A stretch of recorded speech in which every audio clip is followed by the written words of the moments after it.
All right. All right.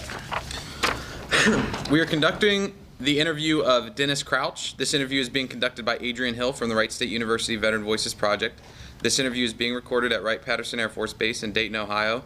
It is approximately 1:39 p.m. on May 21st, 2016. All right, so Colonel Crouch, correct? Yes, Dennis Crouch. Yes. When and where were you born?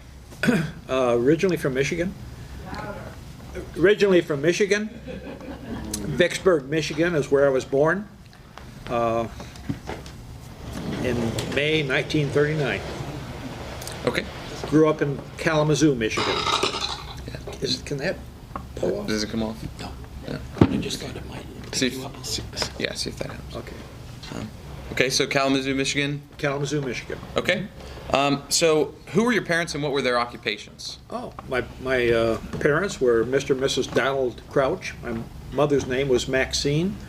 My dad was a printer. I have a lot of Navy background in my history. All my uncles have seemed to go in the Navy and one in the Marine Corps during World War II.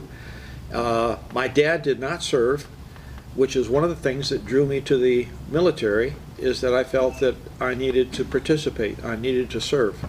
And my mother, he was a printer, and he also was very active in making sure when they came home, when my uncles came home, that they were equipped as a printer, and they followed their career paths as printing. And my mother was a homemaker. She raised us kids and did a wonderful job. Well, she did a wonderful job with my brother. I don't know about myself, but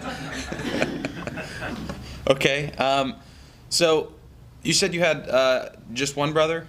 just one brother, much Okay. younger. And then did he serve in the military? No, he didn't. He did not serve in the military. He was in materials engineering and is now down in Texas enjoying the good life down there. All right. So what were you doing before you entered the service then?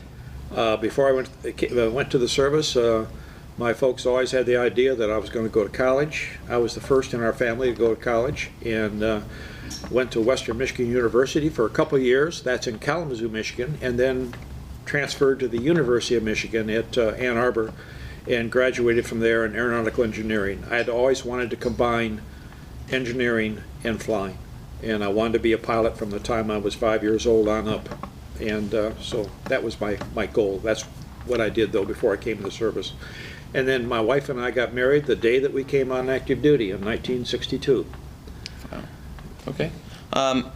So why did you choose the branch of the military that you chose?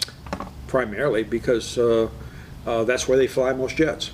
And I wanted to fly jets. I recognize the Navy flies jets too, but the Air Force has more of them and they're better.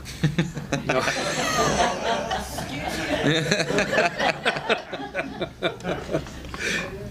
All right. And then you said, so did you enlist and then go officer, or did you just straight? No, I went to ROTC at the University of Michigan, and I was actually in Army ROTC at Western Michigan. When I transferred, I went into the Air Force ROTC, which was my plan. Air Force ROTC, graduated ROTC as a distinguished graduate from the ROTC program, and went to pilot training from there down to. And as soon as we were married, we were on our way down to Oklahoma, not Tinker Air Force Base, Enid, Oklahoma, which was Vance Air Force Base, where I went to pilot training down there. Okay. So what happened? Do you recall what it was like? I know you said you did ROTC, so there was probably some regiment with that kind of daily regiment you had to do. But do you recall adjusting to military lifestyle at all, and how that affected you? I didn't find it difficult at all in going through the ROTC program, and then we went to the summer camp, if you will, in one of those years, 61 I think it was, went to Selma, Alabama. And we were down in Selma, Craig Air Force Base, Selma, Alabama, which was a pilot training base as well. And that was before the civil rights issues, or actually during the civil rights issues. And I still recall many of the things that impacted me, being a northern boy at that time from Michigan. I was surprised at many of the things that I saw and heard and that were done in the states down there. Mm-hmm. I had no difficulty in acclimating to the regimen, if you call it that. That was something that was very easy for me to acclimate to Air Force way of life, and no problem at all. Okay. Do you recall any of your maybe instructors that you had in your initial trainings or anything? I recall one, and I honestly can't remember his name, instructor at ROTC. He was a F-100 fighter pilot, and he was there in the ROTC program, and I remember that several times at his house that he told us about the mission and what he was doing and what it was to fly fighters, etc. And I very definitely wanted to fly fighters and wanted to get into that program if I could. And he also told me about the hazardness of the F-100 airplane at that time, which they were having difficulty with. It was a fairly new airplane back in those time frames. And but I was looking forward to flying and looking forward to becoming a fighter pilot. Okay. So besides pilot school, did you receive any other specialized training? Throughout my career, I was, in the career for over 27 years, and so yes, quite a bit.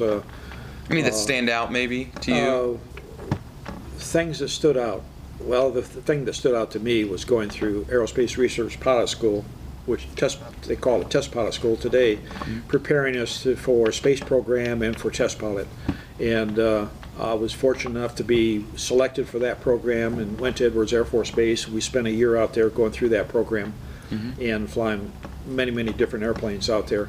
And that was something that will always stay in my mind. We had a couple of accidents while I was there. In fact, I was flying F-104s, and I was a chase pilot for one of the guys. That day we were flying zoom profiles, which is an X-15 profile, kind of like going out of the atmosphere and then coming back in. And in so doing, the fellow that I was flying with or chasing on that time, he was in a pressure suit. I was not, as a chase. We had just gone to his wedding 5 days earlier down in Los Angeles, California, and this was his first flight after getting back from his, quote, short honeymoon. And he was flying his first zoom profile, and during his pull up to angle, which was 30-35 degrees, and he yelled over the intercom. We went all through the procedures, all that. He checked his suit out, checked the airplane out, depressurized the airplane, and at 60,000 feet you shut your engine down. Well, as he was coming up on angle, his glove came off. I heard that on the interphone. At least that's what I thought I heard, that his glove came off. And watching him above me, because I'm down at 50,000 feet, he's already accelerating past 60,000 feet, going up around 70 or so at that time. He rolled inverted and came down. And I saw him roll and come down, and he still had the engine on. He never shut his engine down. He came down in front of me. I dove after him and was about 20,000 feet myself when his airplane was below me, and it just imploded at about 6,000 feet. I know that from phototheodolite, and obviously that was the end of his life and the loss of his airplane. And it happened because his pressure, his glove came off, and you only have about 8 seconds time of useful consciousness at that altitude. So he had no time to react to it.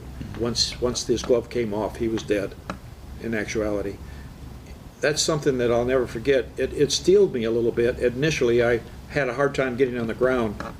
I was pretty low on fuel, less than 400 pounds, which is not too much in an F-104. And I got on the ground, but the fact was it steeled me when I went to Vietnam later for the loss of life that we just have in wartime. And it steeled me towards that, but it was very difficult at the time, and I still remember every second of that flight as it happened. And another flight, when I was waiting for takeoff, another guy landed, and unfortunately he landed on the runway with his gear up at about 260 knots, and another F-104, and but he got out of that okay. Interesting. Those are memorable moments, but the school itself made me feel like I I could do anything with an airplane. And so that school has a very big meaning to me. When I got out of that, I didn't think there was anything that I couldn't do in an airplane. And that's the whole purpose of that school, is to prepare you to become a test pilot and to make sure that you can get through the rigors of flying some of the envelope expansion jobs that you'd have as a test pilot. Okay. So that was very important. Now, I just had a question about some of the details from that flight you were talking about. You said he had a pressure suit on, but you didn't? Right. Is that because you weren't doing the same moves that he was, or? Exactly. He, as a chase, you're flying a loose formation on him. But you only require a pressure suit if you go above 50,000 feet. Okay. So I never went above 50,000 feet, so I did not require a pressure suit. I never dumped my cabin pressure. I always had pressurization in the airplane. Whereas he, going well above that, for one of the things you do is you dump your pressurization in the airplane, and your suit will blow up then, right? Because you're at that high altitude. And so you pull up on angle and you're going very quickly up to around 80 to 90,000 feet. But he only went to 70 because he realized that he had lost his glove, losing pressurization, did an inverted rollover, tried to pull the airplane back down, but there wasn't enough time for him to recover. None, zero. All right. So what about, a question a lot of people don't usually think about, but people who aren't in the military, I mean, of course we all know, but what about the food? How did you like the food? Specifically, because you said you were in Vietnam. Oh yeah, Vietnam. Specifically when you were in Vietnam. Can you tell me a little bit about maybe that? That's something a lot of people don't know about necessarily unless you're in the military. So. Well, all these folks know here what kind of food we had, I think. But the food that we had perhaps is different than what some of the Army guys had out there living, because I had a pretty soft job as I flew out of NKP, Non-Com Phanom, Thailand, and Cam Ranh Bay, South Vietnam, those two places. And most of the time I went to the club and had a very nice dinner, even had entertainment at times. But the fact is, the food itself was good there, it was fine, and through the chow hall, it was edible. But most of the time I went to the club and had the food there, and most of us did. And we also had what we call a hooch. And our hooch is a place that after we fly a mission, from a combat mission, we come back and go to the hooch and have a beer, a drink, whatever, maybe several drinks, and play cards, do whatever. That was our social outlet right there. Be able to talk about the missions that we were flying and that kind of thing. But we spent most of our time like doing that. We were, the clubs were a nice place, and we even had entertainment, Non-Com Phanom in Thailand. And of course they did on the ships too, I think. I think Terry could tell you something, Cooney could tell you something about very much the entertainment they had on the aircraft carriers. Sure. Okay. So to kind of talk about Vietnam a little bit, since we're diving into that, can you tell me a little bit about, what was your typical duties like when you were in Vietnam? Well, okay. When I went over there, I volunteered to go over there, and it was after I'd gone through test pilot school and had become a test pilot for a couple of years, and I decided that I hadn't had the opportunity. It wasn't so much the opportunity that I felt the people that had been drafted, all the people that my friends that had been assigned over there, that it was my turn. So it was a case of convincing my family that I needed to volunteer to go to Vietnam. Now, when you say your family, you mean, because you said you were married at this point. Did married you have and 2 children. 2 children, okay. And I had to... So convincing her then. Yeah, I was convincing my wife. You're right. I was convincing her. And she didn't take much convincing. She was very understanding that I needed to do that, and so she was behind me 100% all the way. And so I volunteered. I put in for several different airplanes.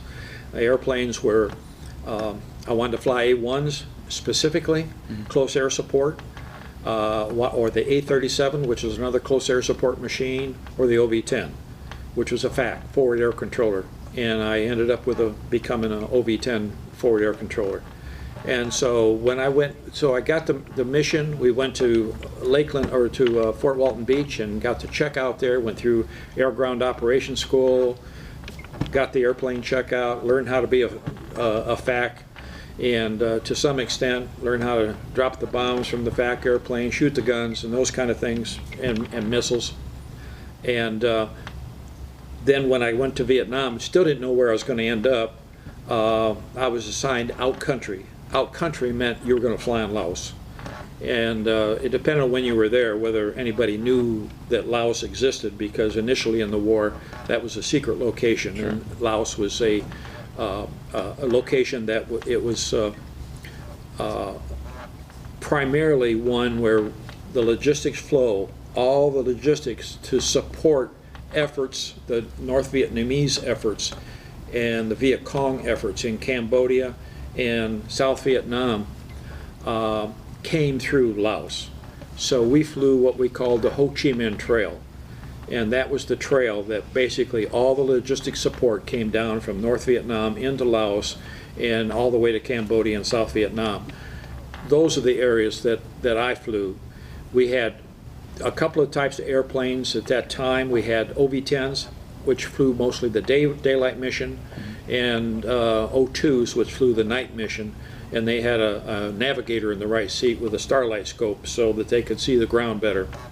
OV-10s were limited somewhat at flying night because we couldn't see as well at night, which a couple of missions I wish we'd had starlight scopes. Yeah. But the fact is, those were the two airplanes. So I flew out of out country meant I was going to Thailand, flew out of NKP, which is right on the border of Laos and Vietnam, or Laos and Thailand. Okay. So besides that, you know, you did your missions that you had to do in the plane. What else? Was there anything like prepping the plane that, you know, could you go into that a little bit, or what that was like for you, or? Every mission, you know, we were on the calendar, and because of my experiences that I had beforehand, and I was a pretty experienced pilot, and we had a lot of young guys, became a flight examiner in IP right away. So I flew with a lot of the guys, checking them out on the trail. And getting them prepared to fly combat missions and getting them through that, where I could say, you're free to go, you know, fly by yourself from now on. What we did to get ready was, you know, we might fly 3, 4, 5 o'clock in the morning, get up and go have a breakfast at the good old chow hall. Club wasn't open that early, so went to chow hall, and the thing I remember is the mission of getting on what we called the bot bus. It was a little bus that we would get on. All the pilots would get on the bot bus and pick up our gear, pick up our survival vest, pick up our .38 revolver. I always wondered what I was going to do with the .38 revolver and all the ammunition that I put in my survival vest. But we pick all that up, and as you're doing that, you're thinking about the mission. And once you get to, then you go in and get a briefing from the intelligence people, intelligence forces. They would tell us about what we would expect out there, what kind of mission, what our targets were, pre-planned. And we usually had pre-planned targets as well as targets that we found while we were out there doing reconnaissance work. And so those are the kind of things that we did. And then we'd discover then what area we're going to fly in. Mostly I flew in 4 Alpha, which is called Steel Tiger North, and which was right along the Bang Karai Pass and the Ho Chi Minh Trail. We would get in our airplanes, start it up. The crew chiefs were always right there waiting for us, and great guys, and they had the airplane ready to go for us, make sure it was loaded with fuel and ammunition and rockets and what have you, and then strap into the airplane, and they helped me strap into the ejection seat. We had ejection seats in the OV-10, and that was great. And then prepare for takeoff, or excuse me, start the engines, taxi out, and take off and go out to the area that we're going to fly. Very quiet on the way out. We knew our targets. We knew what kind of airplanes were coming to us. I might get A4s from the Navy. I might get F4s from the Air Force at Korat in Thailand. It could be a lot, or from South Vietnam. It all made a difference. But we usually knew what kind of airplanes we're going to get. While we're going out there, we always had an airplane above us that kind of kept communication contact. Not like they do today, but in that time frame, there were C-130s called Hillsborough in daytime, Moonbeam at night, that kind of kept track of us. We knew who was coming, and if we got extra air sorties to put in to direct airstrikes, Hillsborough would provide those to us if we asked them for them, if we can get them. Okay. Okay. So while you were over there, did you experience any combat? Yeah, 400 hours worth of combat. Okay. Can you, not digging too much into it, but can you describe what that's like? I know a lot of gentlemen in this room will know that, Yeah. but for people who might not. Well, you know, everybody treats combat a little bit differently, and you know, what my experience was is probably different than other people, but you know, I always used, quote, the big sky theory. We were concerned about 23 millimeters. Those were big guns out there. Some of them were radar controlled, which could really do harm to us. They could kick us out of the sky. 37 millimeter, 57 millimeter, and on some occasions the SA-2 missiles, air-to-air, or ground-to-air missiles, on occasion. Not very frequently where I was flying, but sometimes. And so those were the things, and you try to get that from intelligence, where those guns were. Well, they didn't have very good intelligence where the guns were. So you'd find out when you're out there, when you're getting shot at. That's when you'd find out where they are. And then you, of course, try to nullify those guns by bringing in fighter airplanes, F-4s, A-4s, F-105s, whatever the case may be that you could get to put on that target. A-6s, all different kinds of airplanes that you could come in and get on that target.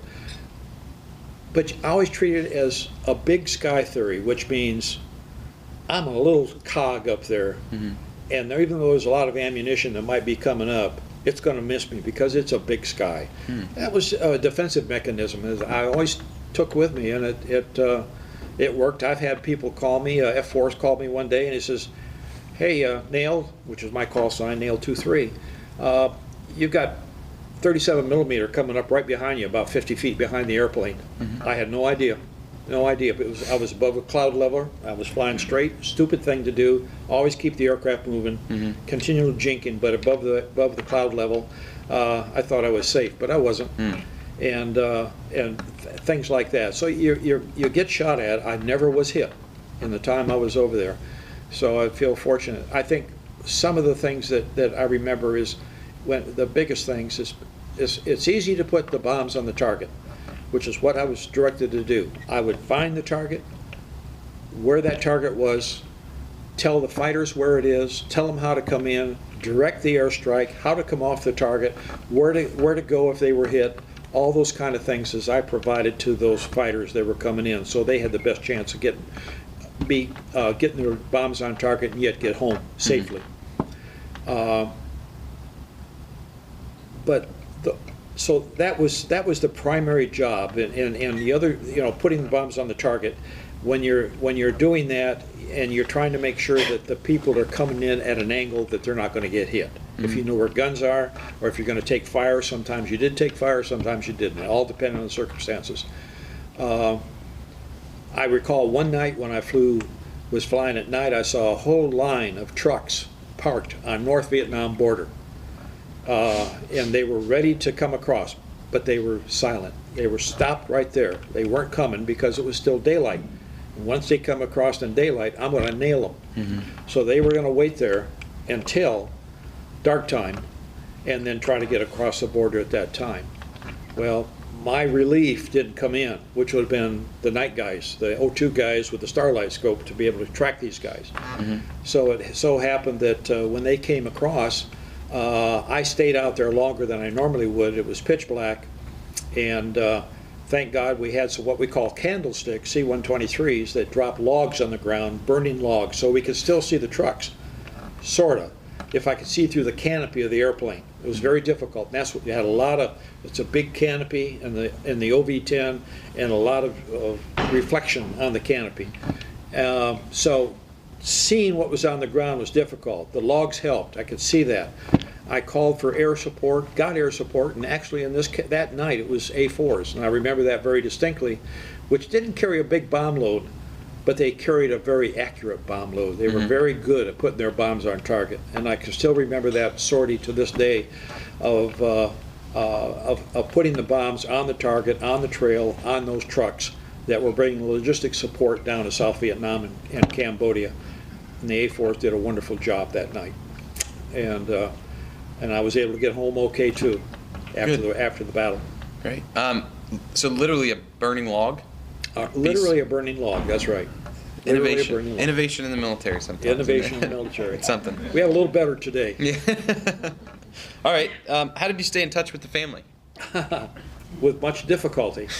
I admire the way that we can do it today compared to back then, because all we had back then was the United States Postal Service, and we sent tapes, little cassette tapes, 45-minute cassette tapes that we used to send back and forth. Usually took about 2 weeks to get from Thailand to home, and by that time I'd forgotten what I'd said, and Ann had already said something else. My wife had already said something else. So we're always out of sync in terms of communication.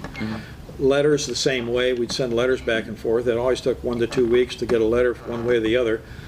A couple of times we did the Mars program. Remember the Mars where you have hi, honey, how you doing? Over, over, over, over. And then finally it would get to the United States of America, and Ann would say, fine, honey, how are you doing? Over, over, over, over. And it would come back to me, et cetera, et cetera.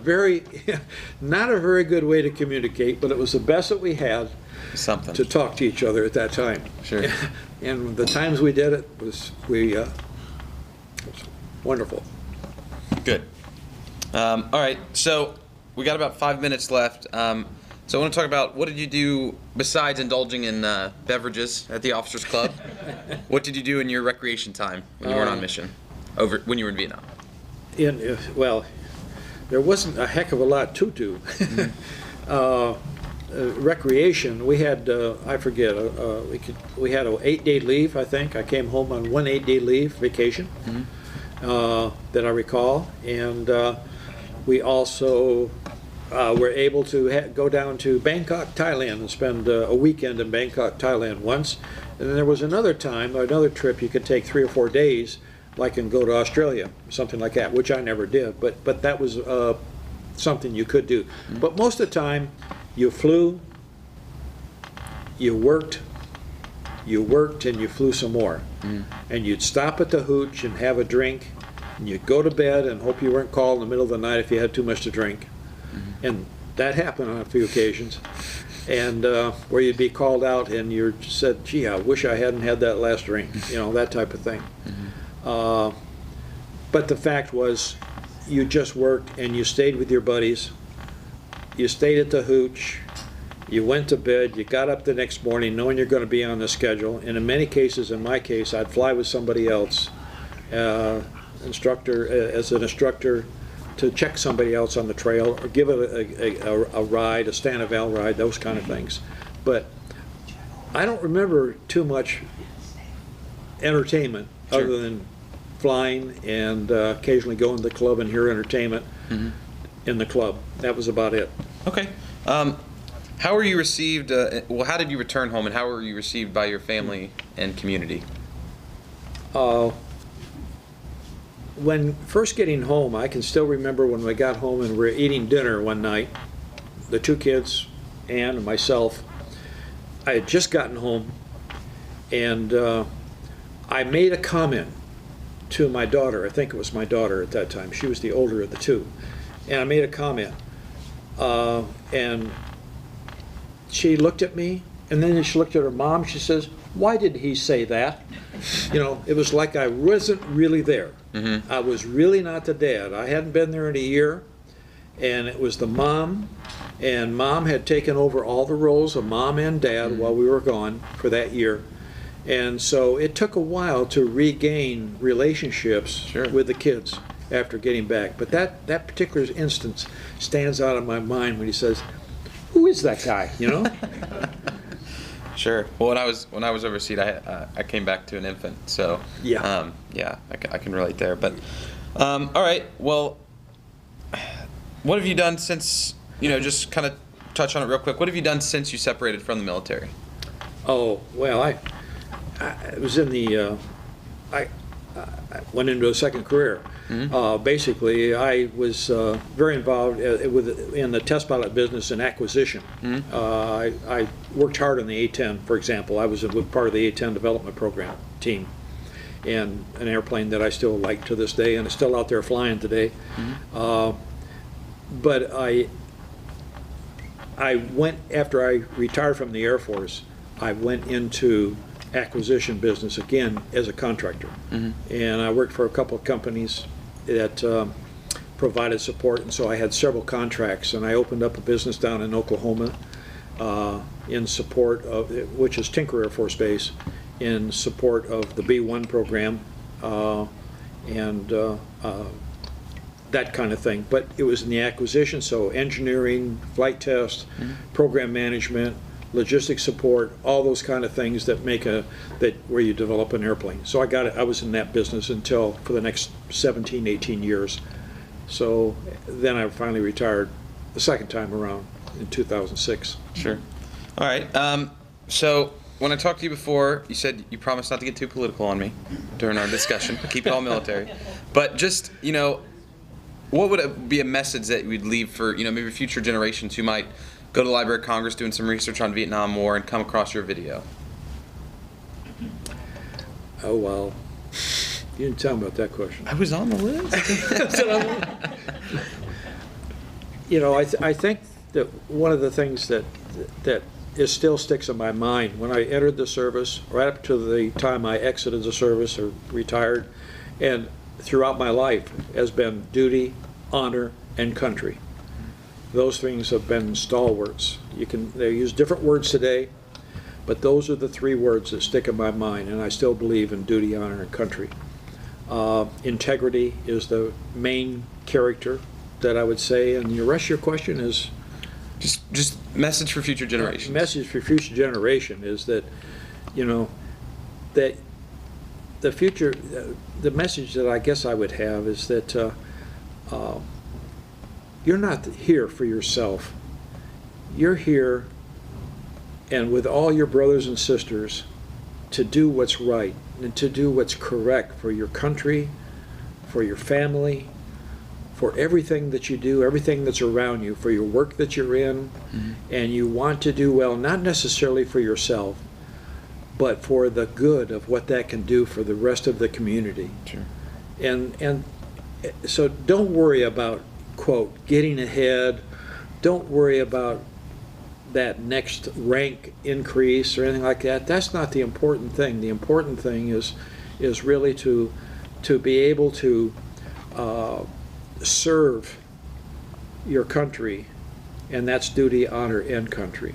And those are, to me, and your family. And those are the most important things that I think that you can have. Everything else, if that doesn't come out all right, nothing else really matters. If you don't have your family, and if you don't have your country with the values that you, and I won't get political, with the values that make us what we are. Sure. All right. Well, Dennis, thank you for doing this interview, and thank you for your service. Oh, thank you. Appreciate it.